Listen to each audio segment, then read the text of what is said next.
एक कंपनी जिसका stock bull run में था, it made a lot and lot of profit, but अचानक से उसका ट्रेंड चेंज होता है एंड वो प्रॉफिट लॉस में बदल जाता है। Every investor want to get exit at a perfect point कि जहां से वो निकल पाए या फिर कोई रिस्क जनरेट होने से पहले ही वो निकल जाए। You can also exit at a perfect time if you are aware about these points. This is a very important video and मैं रिक्वेस्ट करता हूं कि आप इसको लास्ट तक देखो अगर आप एक सीरियस इन्वेस्टर हो। Well, the first point is the reducing EPS. EPS simply means earning per share. ये कैलकुलेट होता है net profit divided by total number of share.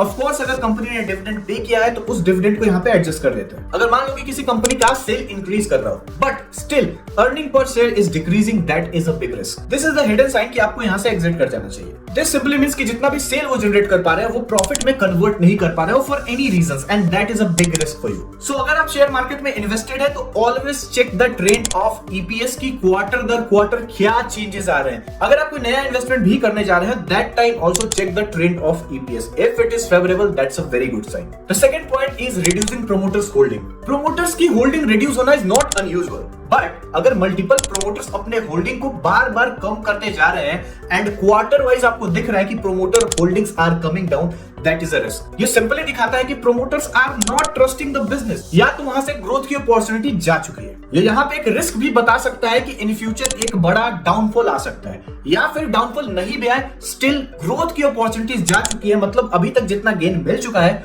इससे ज्यादा आगे नहीं बढ़ेगा। बिकॉज अगर मार्केट में शेयर ऊपर जाता है तो प्रोमोटर्स का भी नेटवर्थ बढ़ता है and this is very important to check promoter holdings before investing.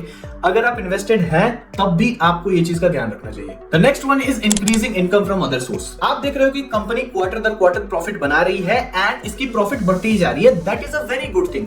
But वहां पे एक चीज देखा कि that profit is not coming from the operations but coming from other sources. अगर ऐसा बार बार हो रहा है तो आपको ये समझना चाहिए कि they are just keeping the trend of profit, क्योंकि कभी कभी ऐसा होता है कि कम अर्निंग या सेल जैसे ही होती है उस हिसाब से मार्केट में उसका शेयर रिएक्ट कर देता है एंड बहुत ही बड़ा फॉल देखने को मिलता है। तो इस फॉल से बचने के लिए ये चीजें की जा सकती है जस्ट टू शो कि अभी भी हम प्रॉफिटेबल हैं। एंड ऑफ कोर्स मैक्सिमम लोग अंदर तक के नंबर्स चेक नहीं करते, तो ऊपर से दिख जाएगा कि yes this company is making good money. Income from operation simply means कि कंपनी अपने बिजनेस एंड सेल से पैसा बना रही है। अगर उसका कंपोनेंट नहीं है एंड प्रॉफिट भी है तो आप समझो कि वो कहां से आएगा। पहले अगर कभी कभी ऐसा हो रहा है तो that is not an unusual thing. हो सकता है कि कंपनी ने कहीं दूसरी जगह इन्वेस्ट करा हो एंड वहां से उसको डिविडेंड या रिटर्न मिला हो, तो that is not unusual. But अगर ये बार बार हो रहा है एंड अगर ये तभी हो रहा है जब उसका सेल ड्रॉप हो रहा है तो that is a risk symbol, क्योंकि वहां पे मैनिपुलेशन हो रहा है, किसी तरीके से स्टॉक को ऊपर रखा जा रहा है। तो guys if you are investing new या फिर पहले से इन्वेस्ट किए हो, डोंट ओनली चेक कि प्रॉफिट के नंबर्स क्या है, ऑलवेज चेक कि प्रॉफिट कहां से आ रहा है। तो गाइस आई होप वीडियो पसंद आया। चलते हैं, फिर मिलेंगे,